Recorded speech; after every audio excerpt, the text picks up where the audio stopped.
Hello and welcome to India Career Center, the one stop podcast for students, professionals, parents, and guardians. In every episode, we will try to deal with a current topic that needs expert advice related to career guidance, and career mentoring. Please welcome your host, Dr. S. Mishra, to the show, and happy listening. Ladies and gentlemen, welcome to another episode on India Career Center. And in the recent years, we have seen a lot of young students are trying to pursue their higher education abroad. And to understand more about this subject, we have a very special guest today, Mr. Jubin Debu, who is the Executive Director, Client Relations from KC Overseas, Nagpur. Mr. Debu, thank you so much to be available with us. And so, to understand all the intricacies about the higher education abroad, we will seek all your wisdom and knowledge through this conversation. At the outset, thank you once again to give your time for this channel. Right. Very good evening to you, Mr. Mishra, and thank you for the introduction and for giving me this opportunity to be here for this session and a brief chat on overseas education. Without much ado, we can proceed with the questions and I'd be happy to answer them. Yeah. To start with, I think let's try and understand about KC Overseas journey itself.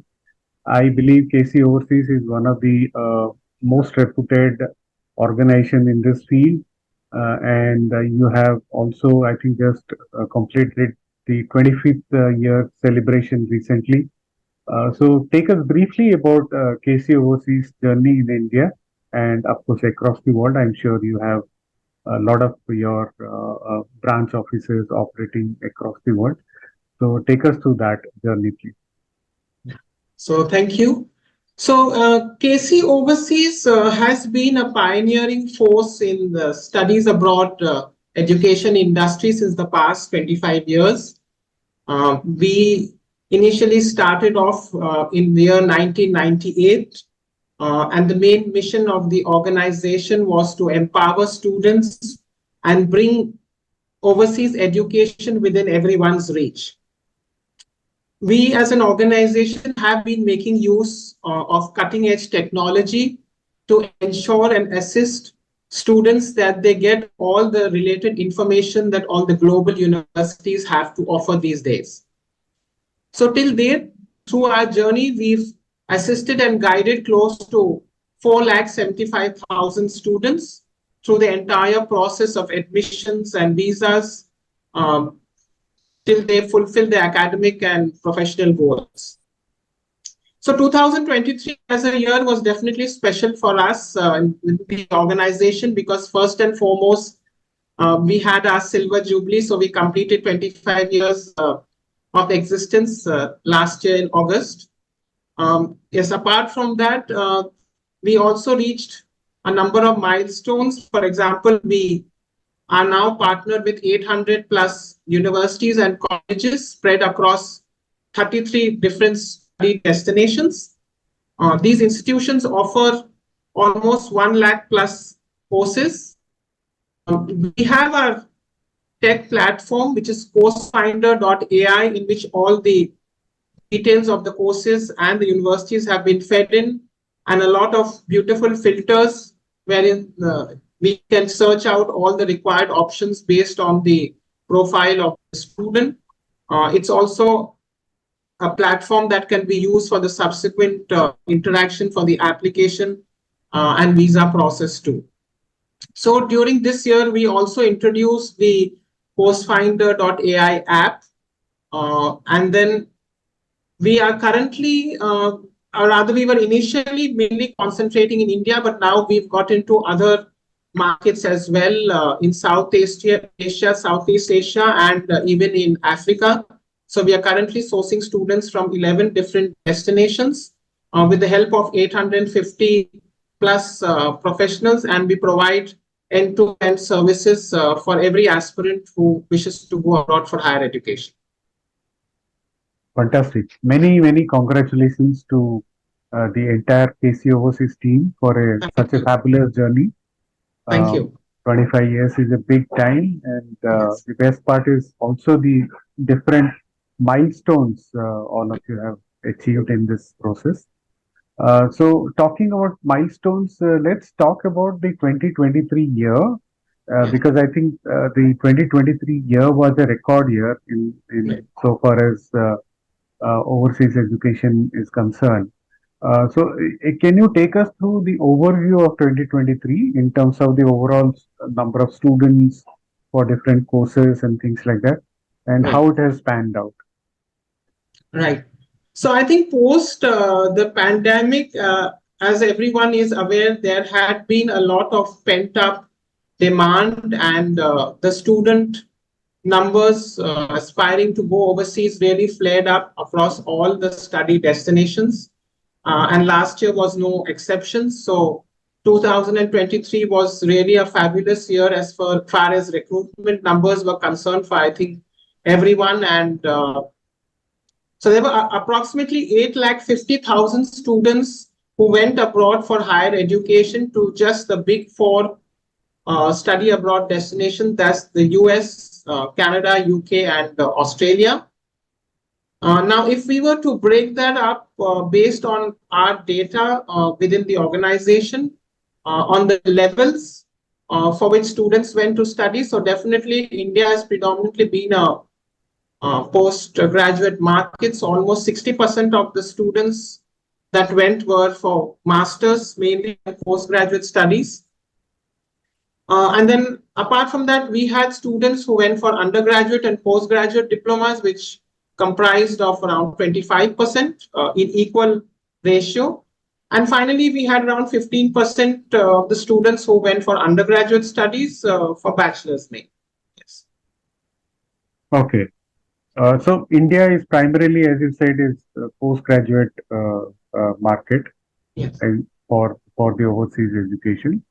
So looking at, I mean, going a little deeper into the analysis, you said the top four destinations. So I believe so. Basically, it is USA, UK, Canada, and Australia. So if we try to understand what has been your experience with respect to what are the top courses for which the Indian students are opting for these top four destinations, and so that the students who are aspiring to take up something, they probably have slightly better understanding about this trend and might be able to take a reasonably good decision about what is trending and why it is so. So I think as far as the Indian market is concerned, I think management courses have always been the hot favorite across all study destinations. Of course, definitely it's more at the post graduation level at MBA, but even if you for diploma level, for example, in Canada, a lot of students who go for management courses. So I think definitely the top seller has always been the management discipline. And then apart from that, yes, all the STEM related courses, so computer science, engineering, data science, IT, they've all been popular, especially for US. And in recent times, we've also seen an uptick for finance related courses and also to some extent health related courses in certain destinations, like in Canada. So, if we look at the popularity of the destinations within our organization, definitely UK has clocked the maximum numbers popularity wise, closely followed by Canada and US. And then there's been Australia and finally Ireland. So these have been the main five destinations, though we are servicing close to 33 different study abroad destinations where we recruit students to our partner institutions. Okay. And as I mentioned earlier, that since the year 2024 has so much of elections around the country, around the world, so do you see that impacting the recruitment process in 2024? And what is your suggestion or advice to aspiring students? So yes, it is true. I think all the four major study destinations are going to be having their elections sometime next year. And yes, changes politically do affect visa regulations. They do cause changes in immigration, and many a times they also do cause changes in the allocation of funds by different governments for the international student community within their countries. So if we were to go one by one, first and foremost, of course, is the US. It's really a little difficult to predict what would be the geopolitical change as of now. But yes, US as a study destination has been showing very strong growth and trends since the past 2 years. And we're really hoping that even past the elections, it will remain this way. Next, if we were to look at the UK, so UK is also due for elections in the latter part of next year. And the study abroad education industry comprises of approximately 40 billion pounds for them. So we are hopeful that irrespective of the party that may come to power, they would obviously always take a balanced decision, and whatever happens would always be for the good of the industry. As far as Australia is concerned, they have openly said that they're looking at reducing their migration numbers. So obviously 2024, there is the expectation that the numbers would be comparatively reduced. And they too have the elections up next year. And finally, of course, Canada has already introduced a 2-year cap. So they have been in the news for all the wrong reasons, unfortunately, and they're trying to reduce the number of inflow of students. So they're looking at having a reduction of approximately 35% of the total students who have come in as compared to last year. And from that point of view, yes, they have introduced the 2-year cap and would be renewing it on a yearly basis. But then, yes, elections are due end of next year. So probably till then, nothing too much looks to be changing apart from the announcement that they've already made. But yes, I guess those students who are interested, they should keep a close watch out on all the policies and the announcements of all these countries, because I think these four are predominantly always been and will continue to be the major study abroad destinations where students aspire to go. So, first of all, I mean, you mentioned about 2-year cap. What Yes. exactly would you like to elaborate a little more about that? Yes. So basically, the government has announced that they are going to have a fixed number of study visa applications Okay. they will allow to be applied for a visa. So they have put the cap at 6,06,250 total number of visa applications that can be made during the year. And from that, approximately 2,92,000 successful visas would be granted. Now, this cap does not include majorly masters and PhD students, so they would not be included in this number. So there would be separate visas that would be granted for them. But in all, the government is expecting that they wouldn't want to grant more than approximately 3,62,000 or 64,000 visas in all. So including the cap and excluding the cap. So this is how it's basically going to work. And they're going to monitor this on an annual basis. So at the end of this year, they'll just see how things are progressing, and they may increase or decrease the cap depending upon how they see the situation improving. But as of now, yes, the country has been facing a lot of challenges relating to unavailability of accommodation, inflation, and challenges for good jobs. So they are trying to control the inflow of students coming into the country till all these issues are settled. Okay.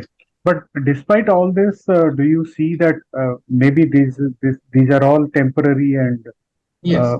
in terms of the overall outlook, if somebody has to look at a horizon of next 5 to 6 years, 7 year or 10 year, then these destinations continue to be attractive as far as you're concerned.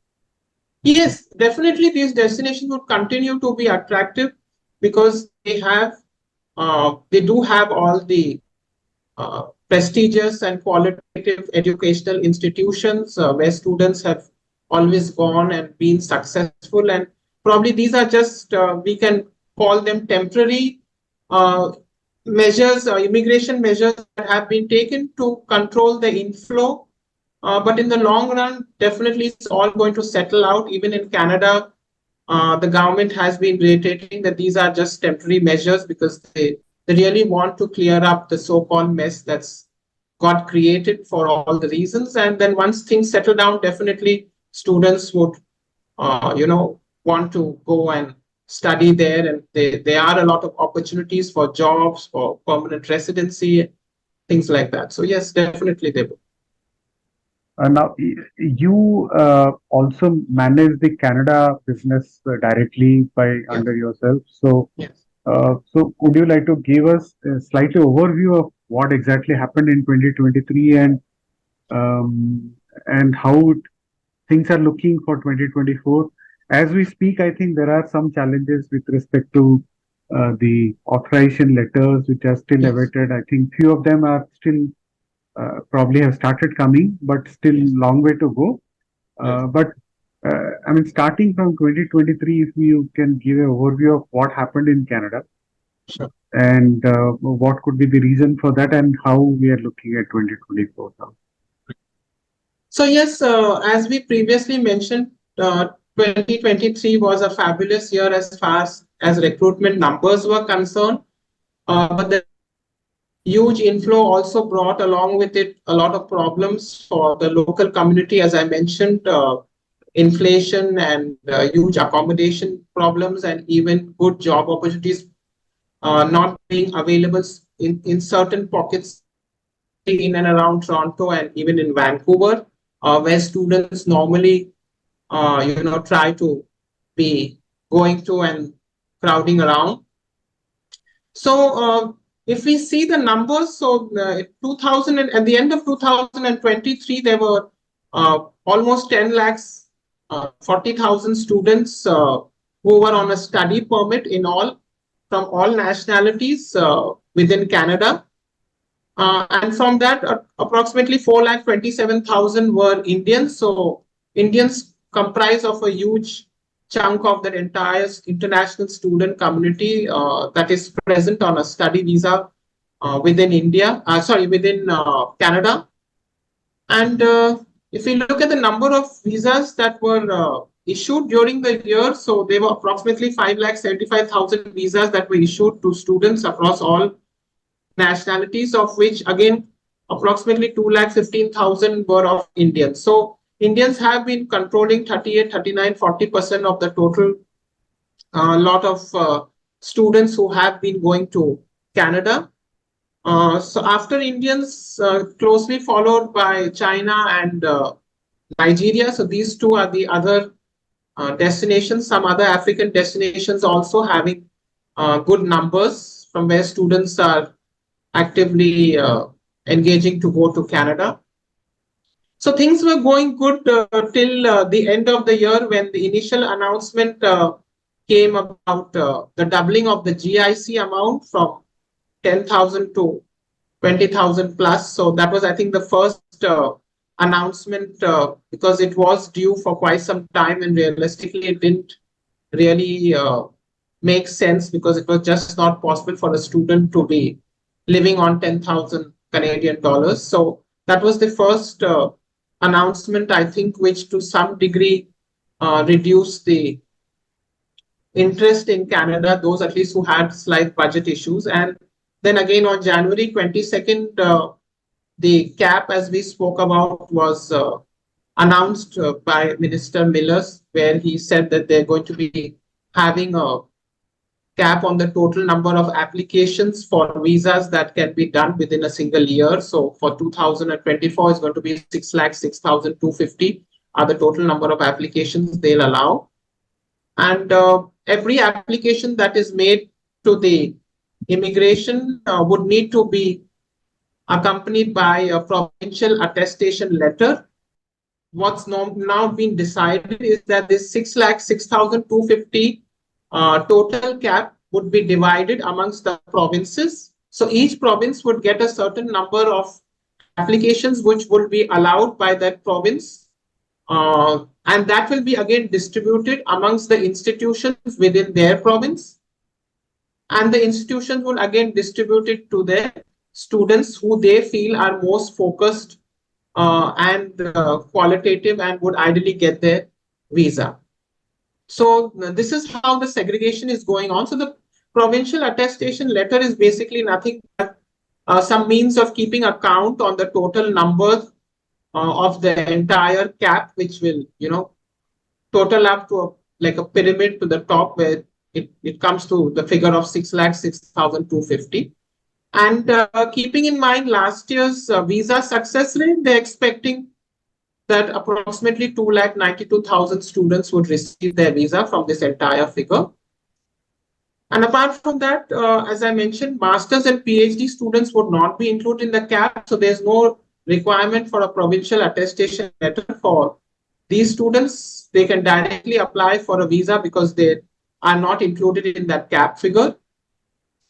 And another very positive development that has been announced is that all students for master's courses, irrespective of the duration of the course, would get a direct 3-year post-study work visa.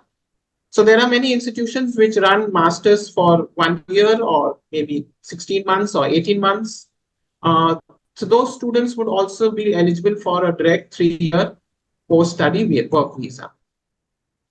So these have been some of the announcements that have been made. 31st March is the deadline within which all the provinces have to have their process for issuing attestation letters by the institution to the students ready.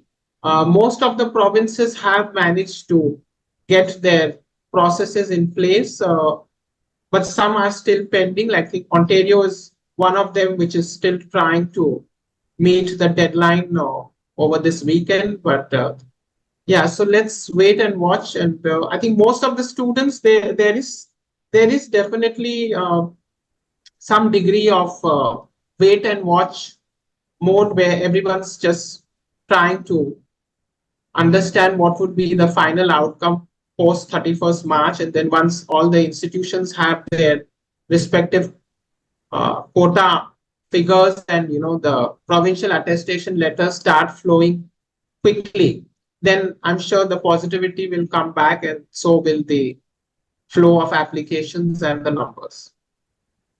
So despite all the bureaucratic challenges, you're still hopeful that from India, a little more than 2 lakh visas will go through, is what you're saying, right? Yes, I think if the students are there, definitely the visa will go, because now what's going to happen is that everyone's going to be pretty picky about who they're going to give the provincial attestation letter to, because the institution would also not want to just waste one letter on a student if they are not really, focused on applying or coming to Canada, and also if they're not qualitative. So that's going to make a difference. Because what else we've also come to know is that if the student receives a visa rejection, then the attestation letter would have as gone as waste. So you can't use that letter again to reapply for a visa. Oh. So that's something that every institution will not want, that every letter is going to be precious for them, and they will surely want that it's used in a very proper manner to get a positive outcome after the entire process. Okay.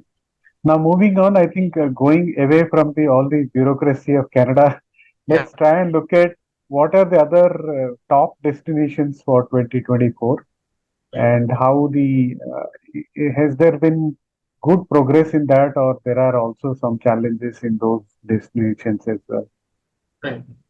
So yes, as we discussed, apart from these 4 main destinations, we do have other destinations which have seen very strong inflow and interest of students and applications. So apart from US, UK, Canada, and Australia, we've seen an uptick in New Zealand. We've seen in Germany, France, Netherlands, Sweden, Finland. So these are all some of the popular and qualitative destinations which have seen interest by students who want to go abroad and study there and then probably settle in as well, temporarily at least for jobs, if not permanently.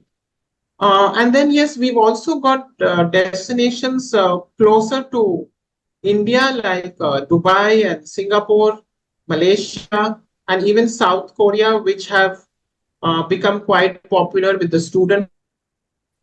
So basically, what we've seen is that every destination does have its uniqueness and its own experiences that it has to offer to a student, whether it be more proximity to India or budgeted options, a wide variety of courses or job opportunities, different types of skill requirements, and even permanent residence.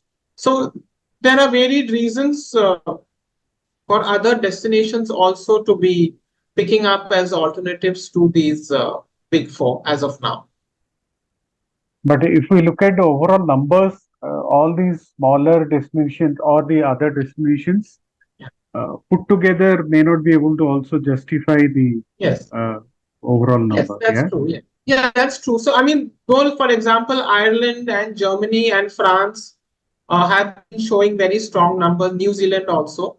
But yes, the other four countries, the main ones, definitely the numbers are at a different level altogether. So that they can't be compensated completely, but yes, the students are or have now begun looking at other options too. Okay. So if somebody comes to you and to really decide on which destination to choose, so is there a template through which you would like to take the student and to decide which destination to choose for the higher education, and what kind of process we can follow? Yeah, so I think when a student comes, there are some questions that they need to, ideally answer, and probably that will give more clarity on shortlisting their study destinations. And then probably once they've shortlisted the study destination, then it will come to the institution.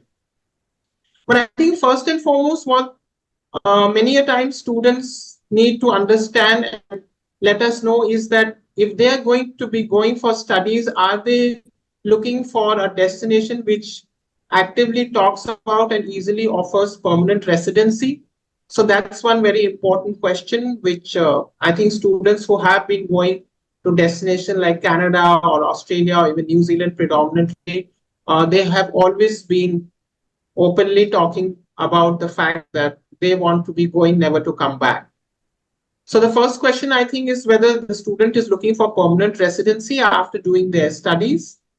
The second question could be that if they're not looking for permanent residency, at least are they looking for an option where after completing their studies, the country is offering them a post-study work visa where they can stay back temporarily, maybe for a couple of years, and gain valuable international exposure, as well as to some extent recover their return on the investment that they've made. So that could be a second question that they could put themselves, because the countries would obviously change. For those which don't offer post-study work visa, it would not be applicable for them. The third could be there are a lot of students who are specifically looking for very high rank prestigious universities.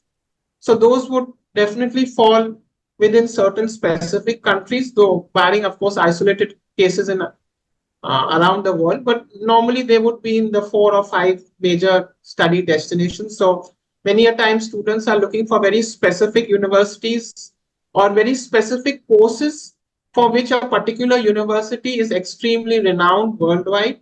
So in that case also they would be choosing that university which is only based in that country.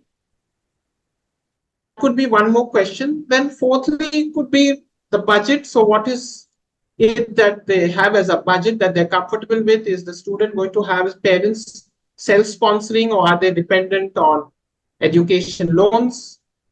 There are some countries which give more scholarships as compared to others. So if student has a budget issue and is really looking for lucrative scholarships, then probably it could be a country like or to some extent even UK, where many of the universities give bursaries.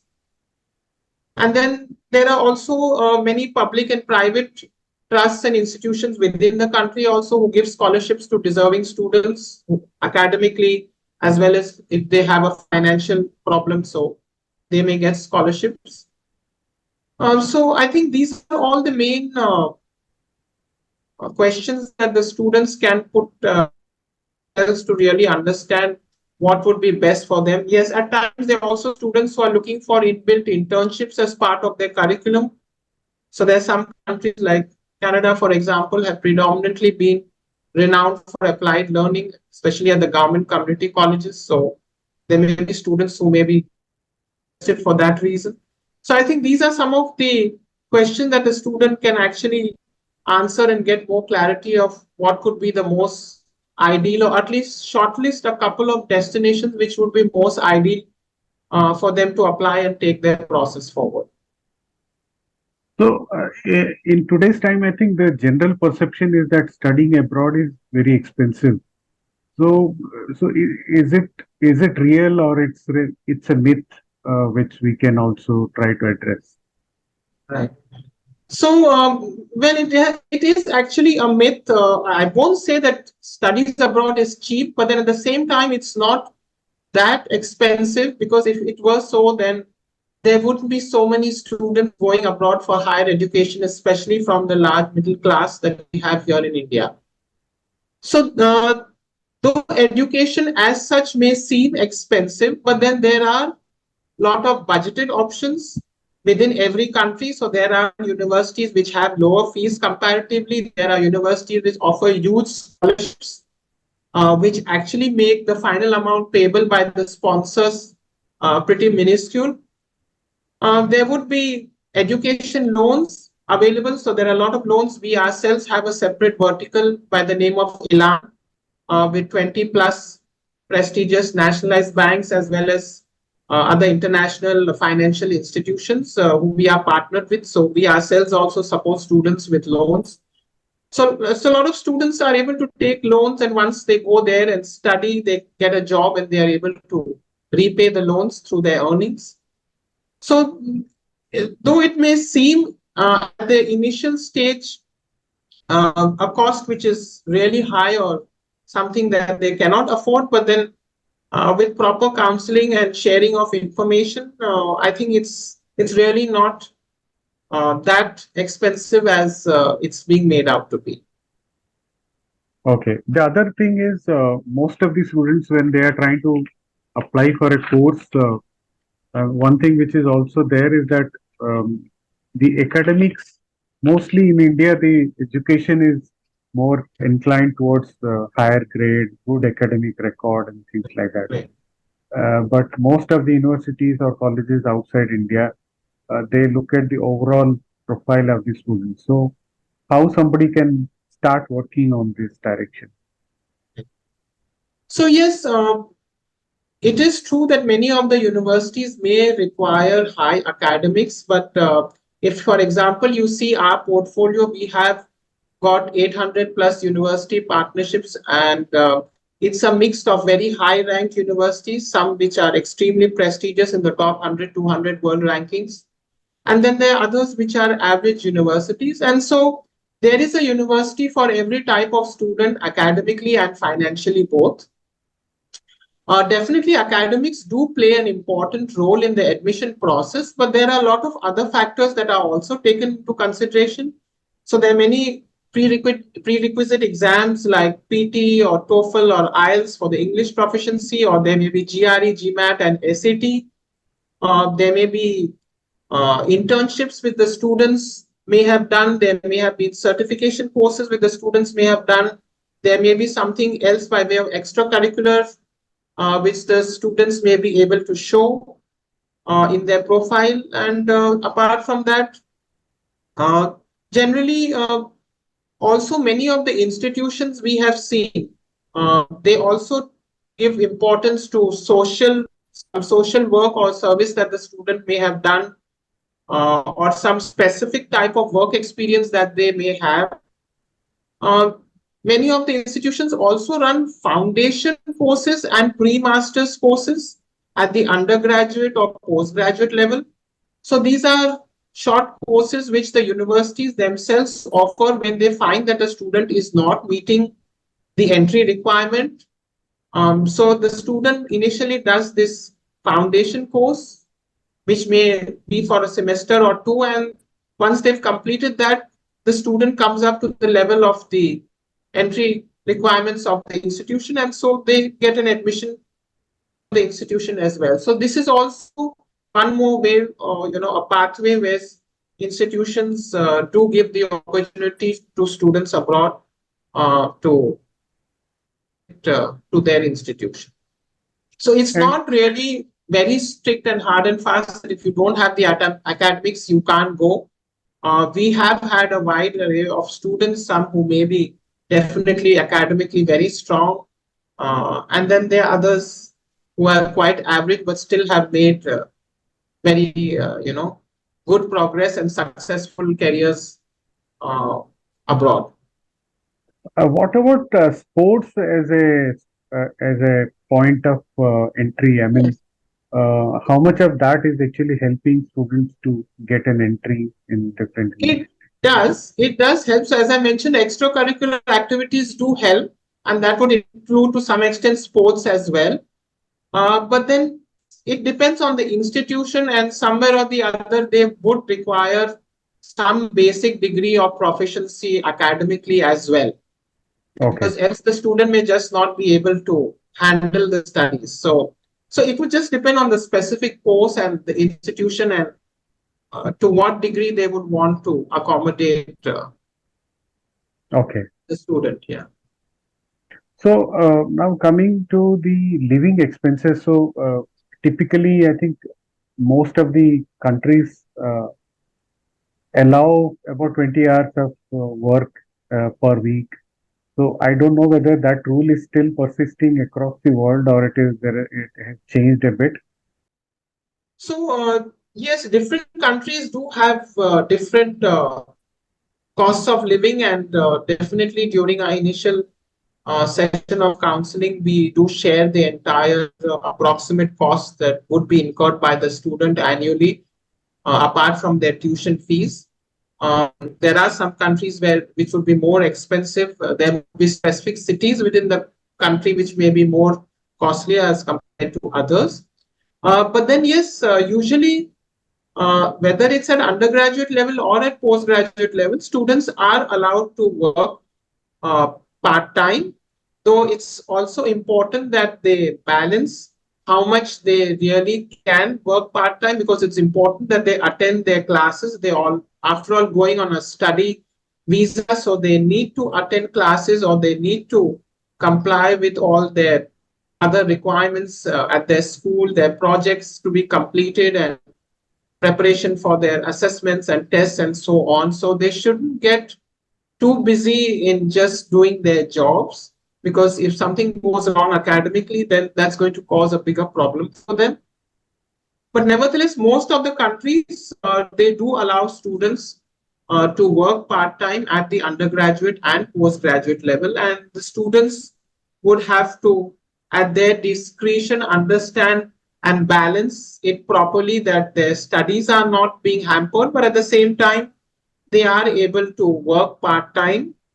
It's always good to work part-time, not only because the student is able to earn some money, but also to a good extent, it gives them the confidence that they are in a new country and they are earning themselves and contributing towards their expenses.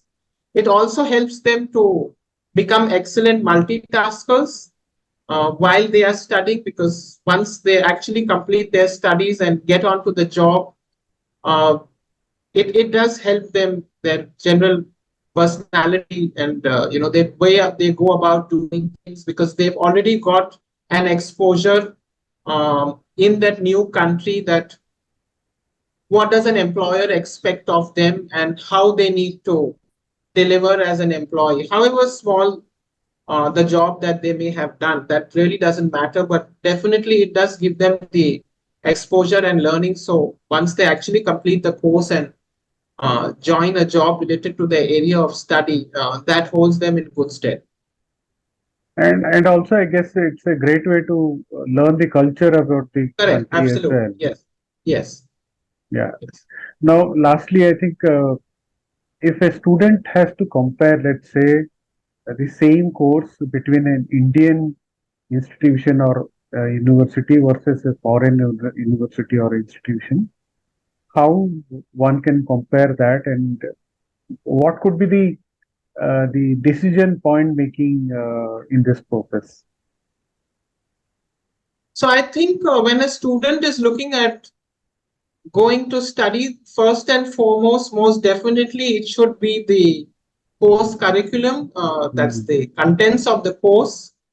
Many a times the names could be deceiving, so it's important that the student thoroughly goes through the curriculum to understand what is it that they are being offered in India compared to what is it that they're going to be offered at the foreign university abroad. So that's something they really need to go deep into, check the subjects and really understand, is that what interests them? Would they really be able to cope with it? And yes, if they are passionate about the subject, for sure they're going to be successful. So the first and foremost, I think, should be the curriculum for sure. Secondly, the standing of the university. So that's very important. What is the ranking? Many Indian students many a times do look at ranking. So what is the standing of the university? What is the ranking? What is the infrastructure available? What are the facilities available? So there may be a lot of laboratories and other supporting equipment. Many of the abroad where industry closely engages with the university and donates all the equipment. So that's something which we don't find too often here in India. So comparing what is the infrastructure being offered vis-a-vis what's being offered here in India. So that could be one. Thirdly is internships, which I mentioned. So it's a great way to have a hands-on experience of what you're actually learning. So is the university or the institution or the course offering you a built-in internship relating to your area of study? So that could be something also of interest to the student. Fourthly, what is the professional accreditation? So that is also holds a lot of weightage. Many a times, if that particular institution or the course has this special additional accreditation, it will really help. Then next, I think, should be what would be the job prospects. So after they complete the course, will they get a good job? What are the campus placements or what are the industry tie-ups that the institution has? Past students, where have they been placed and how successful or not successful have they been? Another area of comparison. And yes, if they're looking for studying abroad, whether the country offers permanent residency, so will they be able to settle in after getting a job, or would they have to forcibly come back even if they don't want to, because immigration rules don't allow them to stay back? So that's something else also that they would look at vis-a-vis whatever is being offered here. So generally, I guess these would be the main points. And then, of course, finally, the return on their investment. So what's going to happen, how much they've invested, whether it's through their parents' funding or by way of any education loans that they have taken, which they've got to repay. So how they're going to be doing it and what is the final return that they're getting on all that investment that they made on their selves and their studies. So I think that is also one very important point which they can compare and understand vis-a-vis the Indian institution. Right. And though I had not planned to ask this question, but there are also the summer programs which are there. I believe Yes. Yes. they typically happen during this time where Yeah. students are actually allowed to go there, be Yes. there in the campus for 2 to Yeah. 4 weeks or 6 weeks. Correct. Right. So, would you like to explain a little more about that? Yeah, so summer programs are also an excellent way for a student to get accustomed to that destination. Many a time students are aspiring, for example, to be going for their bachelor studies subsequently. And so it's a good way, a short term, actual real life example and feeling, of what really goes on there at the university, what it's like to be there alone, away from your parents, and what is the culture and how things go about there. So, I mean, yeah, it's a very good experience, and that also holds a lot of weightage when a student is applying. So we had the question uh, about the students who may not have good academics, and so what else? So this could also be an important factor where they've done and attended at that particular university where they fall in love with it and decide that okay, I'm going to be coming back here to do my subsequent undergraduation or whatever. Yeah. Great. Okay, I think we are kind of done with most of the questions, and thank you for all your elaborate answers. I'm sure a lot of our young students who might come across this video or the podcast will get a lot of clarity about how to go about this decision making process. That's the whole intention. And of course, if there are any queries, you are welcome to connect with us or KC Overseas. Either way, we will share all these details in the show notes so that you can reach out to us. So, Mr. Devut, thank you so much to spend your time with us today and explain everything about how the overseas education is panning out and what to look for and the different questions to ask for. It's a fantastic conversation. Thank you for all your knowledge and wisdom in this process. Thank you very much, Mr. Mishra. It was an absolute pleasure. Thank you. Thank you. Hope you enjoyed this episode. We sincerely wish you could take something from our conversation today and be able to apply it to your life in a positive way. We value your feedback. This can help us improve our future episodes. So share your thoughts to serve you better. If you want us to focus on a topic which you think is of importance, let us know. We will share our expertise in future episodes. So, see you soon with a new topic and help you in your career journey.